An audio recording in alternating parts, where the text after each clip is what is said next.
అదే RTV app వార్తల్ని క్షణాల్లో చదివే అవకాశం ఉంటుంది. ఒక న్యూస్ పేపర్, ఒక టెలివిజన్ ఛానల్ మీ చేతుల్లో ఎప్పుడూ ఉంటాయి. రాష్ట్రంలో ఒకవైపు అరెస్టులు, మరొక వైపు కేసులు జరుగుతున్నాయి. రాజకీయం పూర్తిగా రసవత్తరంగా సాగుతుంది. దీనిపైన పార్టీలు ఒకరిపై ఒకరు విమర్శలు చేసుకుంటున్నారు. ఇదే విషయం మీద మనతో మాట్లాడడానికి ఎంపీ డీకే అరుణ గారు ఒకసారి మాట్లాడించే ప్రయత్నం చేద్దాం. మేడం, చూస్తున్నారు ఒకవైపు అల్లర్జున్ కేసుకు సంబంధించి పెద్ద ఎత్తున దుమారం జరుగుతుంది. ఎట్లా చూస్తారు ఈ సంఘటన మొత్తాన్ని మీరు? ఇది ఏదో ఉద్దేశపూర్వకంగా దీన్ని ఏదో చెయ్యాలని ఇన్సిడెంట్, సినిమా థియేటర్ దగ్గర జరిగినటువంటి ఇన్సిడెంట్ విషయంలో అదేదో ఉద్దేశపూర్వకంగానే చేస్తున్నట్టుగా అందరికీ కూడా కనిపిస్తుంది. సరే, అక్కడ జరిగినటువంటి ఇన్సిడెంటు జరగకూడదు. సినిమా థియేటర్లో రిలీజ్ అప్పుడు సరే పెద్ద ఎత్తున స్టాంపేడ్లో ఒక మహిళ చనిపోవడం నిజంగా బాధాకరమే. ఎవరికైనా ఆమె కొడుకు కూడా ఇప్పటికి ఇంకా హాస్పిటల్లో ఉన్నాడు. సరే, అభిమానులు ఫస్ట్ డే సినిమా చూడడానికి పోయిండొచ్చు కాక, బట్ స్టాంపేడ్లో ఆ విధంగా జరగడం అనేది ఎవరికైనా బాధాకరమే. కానీ దానికి సంబంధించి అంటే ఒక రాజకీయపరమైనటువంటి టర్న్ తీసుకోవడం అనేది ఇక్కడ విచారకరం. దీన్ని రాజకీయం వైపు ఆ మధ్యలో సినిమా యాక్టర్ని వాడుకుంటుందో అర్థం కాని విషయం. ఇప్పుడు వాళ్ళ సినిమాలో దానికి సంబంధించినటువంటి సరే ఇప్పుడు ఎన్నో మనం జనరల్గా కొన్ని ఇన్సిడెంట్స్, యాక్సిడెంట్ జరిగినప్పుడు దానికి సంబంధించి వాళ్ళని ఆదుకోవడం, ఫ్యామిలీస్ని ఆదుకోవడం అనేది ఎప్పటికి వస్తున్నటువంటి మామూలుగా జరుగుతున్నటువంటి విషయం. ఆ సినిమా వాళ్ళు కూడా వాళ్ళని ఆదుకుంటామని చెప్పిండ్రు. ఆదుకోకుంటే ఇంకా మనం సహాయం చేయమని ప్రభుత్వం వైపు నుంచి అడగవచ్చు, వాళ్ళని సహాయం చేయమని చెప్పొచ్చు. అదంతా ఒక ఇష్యూ. బట్ దీన్ని రాజకీయ పరంగా ఎందుకు టర్న్ చేసిండో అర్థం కానటువంటి విషయం. దీన్ని అదేమో సామెత చెప్తారు చూడండి, మొగుడు కొట్టినందుకు కాదు తోటికోడలు నవ్వినందుకని.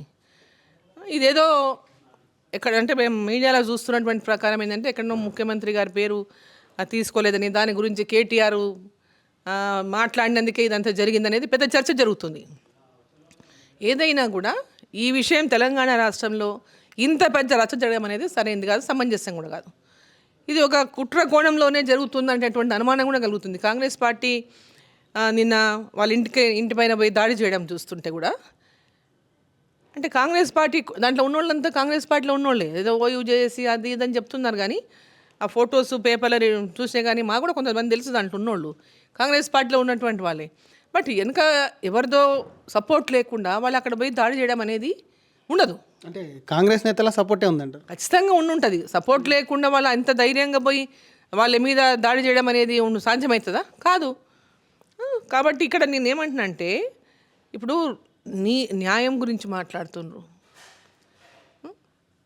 నీతి గురించి మాట్లాడుతుండ్రు, హ్యుమానిటీ గురించి మాట్లాడుతుండ్రు. ముఖ్యమంత్రి గారిని అడుగుతున్నా నేను, వాళ్ళ కుటుంబ సభ్యుల యొక్క హరాస్మెంట్ చేయడం వల్లనే సాయిరెడ్డి అని వాళ్ళ సొంత కొండారెడ్డిపల్లెలో సాయిరెడ్డి అనేటటువంటి రైతు ఆత్మహత్య చేసుకున్నాడు. లెటర్ రాసిపెట్టి ఆత్మహత్య చేసుకున్నాడు. Suicide note రాసున్నది.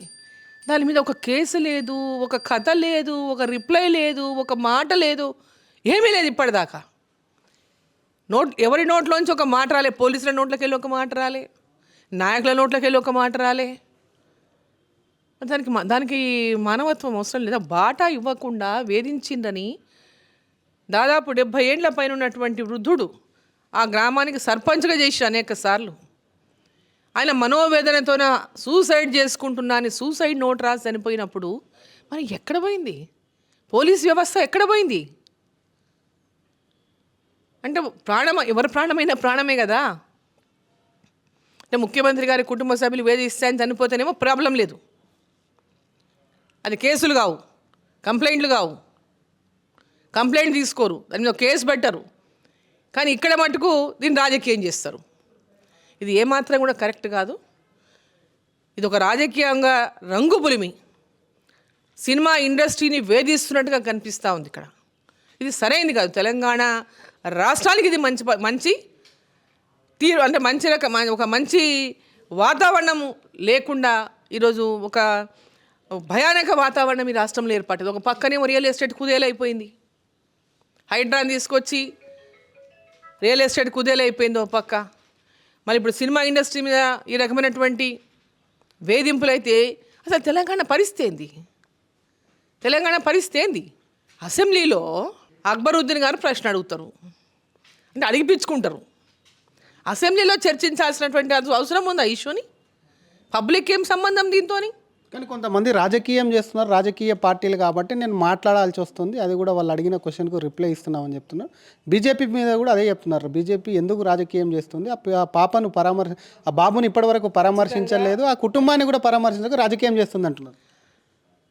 రేవంత్ రెడ్డి గారు మన దగ్గర హాస్టళ్ళల్లో సరైనటువంటి భోజనం పెట్టక హాస్టళ్ళల్లో పిల్లలు ఫుడ్ పాయిజన్ అయ్యి చనిపోయినటువంటి సంఘటనలో కనీసం ముఖ్యమంత్రి గారు పరామర్శించిండ్రా? ఒక రాష్ట్ర ముఖ్యమంత్రి వందల మంది పిల్లల ఆసుపత్రిలో జాయిన్ అయిన ఒక చోట ఒక్కొక్క హాస్టల్లో లెక్కలేని హాస్టల్లో లెక్కలేనంత సంఘటనలు జరిగినాయి. ఆ రోజు ముఖ్యమంత్రి గారు ఎక్కడైనా పరామర్శించండి ఎవరినైనా? ఇక్కడ పరామర్శించలేదనేటటువంటిది కాదు. ఇక్కడ ఆ ఇన్సిడెంటు, ఆ వాతావరణం అదంతా కూడా ఒకలాంటి అంటే ఒక డిఫరెంట్ వాతావరణంలో ఇదంతా జరుగుతున్నటువంటి నేపథ్యంలో ఆ కుటుంబాన్ని ఆదుకుంటామన్నారు. వాళ్ళు ఇచ్చేది ఏ రకంగా ఆదుకుంటారో మీరు అడగండి. కుటుంబాన్ని ఆదుకోమని చెప్పండి.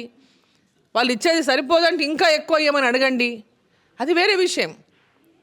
ఇప్పుడు అక్కడ జరిగిన సంఘటన రాజకీయ పరంగా దాన్ని చేసి ఏదో రాజకీయంగా రంగు పులిమి అరెస్టు విషయంలో తనకేదో కొంచెం ప్రజల లోపల వ్యతిరేకత వచ్చిందని దాన్ని అసెంబ్లీ వేదికగా ఎంచుకొని ఆడ ఎక్స్ప్లెనేషన్ ఇవ్వడము, అంతసేపు మాట్లాడటము, వాళ్ళతో క్వశ్చన్ వేయించుకొని, ఇది మంచి పద్ధతి. అదే అంత అమాయకులు ఉన్నారా ఇక్కడ? అంత అమాయకులు ఉన్నారా? పోలీసులు కూడా ఒకవైపు అల్లర్జున్ మీద కూడా కేసు ఇంకోవైపు కోర్టులో జరుగుతుంటే దానికి సంబంధించి పోలీసులు కూడా ప్రెస్ మీట్ పెట్టడం డైరెక్ట్ సిపి లెవెల్లో కూడా అక్కడ జరిగినటువంటి ఇష్యూను మినిట్ టు మినిట్ ఇస్తారు. పోలీసుల తీరుని ఎట్లా చూస్తారు? ఇది ఆ రోజు సంఘటన జరిగిన వెంబడే పెట్టుంటే బాగుండేది. మనకు ఇవన్నీ రాజకీయ ప్రభుత్వాలు ఉంటే ప్రభుత్వం చేతుల్లో ఏముంటుంది, ఎంత పవర్ ఉంటుంది తెలియని వాళ్ళు ఎవ్వరు లేరు ఇక్కడ. ఇప్పుడు ప్రభుత్వం తలుచుకుంటే ఏమైనా చేస్తుంది అని చెప్పడానికి ఇంతకంటే పెద్ద నిదర్శనం అవసరం లేదు. ప్రభుత్వం అనుకుంటే ఏదైనా చేయగలుగుతుందని చెప్పడానికి ఇంతకంటే ఎక్కువ నిదర్శనం అవసరం లేదు. మరొక పార్టీకి సంబంధించిన నేత కేటీఆర్, ఆ బీఆర్ఎస్ వర్కింగ్ ప్రెసిడెంట్, ఆయన మీద కేసు నమోదు చేశారు. బీఆర్ఎస్ నేతలు ఆరోపిస్తున్నారు బీజేపీ కాంగ్రెస్ కలిసి మమ్మల్ని ఇరకాటం పెట్టాలని చెప్పి చూసి కేటీఆర్ అరెస్టుకు సంబంధించి కేసు నమోదు చేశారంటున్నారు. ఎట్లా చూస్తారు అసలు? కాంగ్రెస్ దాంట్లో కూడా ఏదైనా కుట్రకోణం ఉందంటారా, లేకపోతే బీఆర్ఎస్ వాదనను మీరు ఏమన్నా తిప్పికొట్టే ప్రయత్నం చేస్తారు? ఇప్పుడు వాళ్ళు ఆ ఈ కార్ రేస్ విషయంలో జరుగుతున్నటువంటి అంశం ఎక్కడైనా వారు తప్పు చేసి ఉంటే ఖచ్చితంగా దానిపైన విచారణ జరగాల్సిందే. ఆ తప్పు కనుక ప్రూవ్ అయితే దానికి బాధ్యత కేటీఆర్ గారు వహించాల్సిందే. రాష్ట్ర ప్రభుత్వం ఆ కేసు విషయంలో ఏ విధంగా ముందుకెళ్తుందో, ఆ విచారణలో ఏదమైనటువంటి దాంట్లోంచి సమాధానాలు వస్తే దాని ప్రకారం యాక్షన్ తీసుకుంటుందేమో. దానికి భారతీయ జనతా పార్టీకి ఎలాంటి సంబంధం ఉండదు. రాష్ట్ర ప్రభుత్వం వారి దృష్టికి ఒక విషయం వచ్చినప్పుడు దాంట్లో అవినీతి జరిగింది, దాంట్లో పెద్ద ఎత్తున ప్రభుత్వ ఖజానాకు ఎలాంటి అనుమతులు లేకుండా డబ్బులు ఇచ్చినారు అంటే అటువంటి విషయం ప్రూవ్ అయితే వారు కూడా తప్పకుండా దానికి బాధ్యత వహించాల్సిందే కేటీఆర్ గారు. కానీ కేటీఆర్ కేసు అయినటువంటి కొన్ని గంటల్లోనే ఈడీ ఎంటర్ కావడం పైన కూడా తమకు బీజేపీ మీద అనుమానాలు పెరిగాయని బీఆర్ఎస్ నేతలు అంటున్నారు. ఇది ఈడీ అంటేనే ఇక బీజేపీ చెప్తేనే ఈడీ వస్తారనేటటువంటి ఒక ఏమంటే భ్రమలో ఉన్నాను. ఇంకా ఈడీ అనేది ఎక్కడ ఎలాంటి విషయం తెర మీదకి వచ్చినా దాని విషయంలో ఈడీ ఎంటర్ అవుతుంది. దానికి పార్టీకి ఏం సంబంధం? పార్టీకి ఎలాంటి సంబంధం లేదు. ఈడీ ఆ శాఖ ద్వారా వాళ్ళు చేయాల్సినటువంటి బాధ్యతను వాళ్ళు నిర్వర్తిస్తారు అంతే తప్ప దీనికి పార్టీలు చెప్తాయి, పార్టీ చెప్పింది. ఇప్పుడు కాంగ్రెసు టీఆర్ఎస్ కుమ్ముక్కై అనేక రాజకీయాలు చేసిండ్రు. ఈరోజు మధ్యలో భారతీయ జనతా పార్టీని ఎందుకు బ్లేమ్ చేస్తున్నారు? ఇంకోటి సినిమా ఇండస్ట్రీ మేడం ఇక్కడ నుంచి తరలిపోయే అవకాశం ఉందంటూ సినీకి ప్రముఖులకు ఏం చెప్తారు అసలు? ఎందుకంటే రేవంత్ రెడ్డి కూడా మాట్లాడుతూ ఏమైందని అల్లార్జున్ని పరామర్శించారు అని చెప్పి బెనిఫిట్ షోలు కానివ్వండి, ఆ టికెట్ రేట్లు కూడా పూర్తిగా క్యాన్సిల్ చేస్తున్నట్టు, దీంతో కాస్త ఇండస్ట్రీ ఏపీకి కూడా తరలిపోతుందని ఒక అనుమానంలో వాళ్ళకి ఏం చెప్తారు సినిమా ఇండస్ట్రీ వాళ్ళకి మీరు? ఇప్పుడు సినిమా ఇండస్ట్రీ కానీ ఇంకే ఇండస్ట్రీ కానీ సరే ఇటువంటి సంఘటనలు కొంచెం వాళ్ళకి అంటే ఒక స్ట్రెస్ కావడం, వాళ్ళకి ఒక భయాన్ని అంటే ఇట్లా ఉంటే ఎట్లా అనేటటువంటి భయము క్రియేట్ అయినప్పుడు వాళ్ళ లోపల ఆలోచనలు కలగొచ్చు. కానీ హైదరాబాద్ లాంటి మంచి వాతావరణం వదిలిపెట్టి సినిమా ఇండస్ట్రీ ఇక్కడ నుంచి పోతుందని నేనైతే అనుకోను. ఇవన్నీ తాత్కాలికం మాత్రమే. రేవంత్ రెడ్డి పర్మనెంట్గా ఇక్కడ ఉండడు, కేసీఆర్ పర్మనెంట్గా ఇక్కడ ఉండలేదు, 10 ఏళ్ళ నుండి అయిపోయింది. రేపు రేవంత్ రెడ్డి గారు పర్మనెంట్గా ఇక్కడ ఏమి ఉండరు. సో రాజకీయాల్లో ఎవరు పర్మనెంట్ కాదు, మనుషులమే పర్మనెంట్ కాదు. అట్లాంటి రాజకీయాల్లో ఎవరు పర్మనెంట్ కాదు. సో ఇప్పుడు ఈరోజు జరిగిన సంఘటనకు సినిమా ఇండస్ట్రీ ఇక్కడ నుంచి పోతుంది, వాళ్ళు అక్కడి నుంచి ఇన్వైట్ చేసిండ్రు, దీని మీద మనం చర్చ చేయడం కూడా అనవసరం.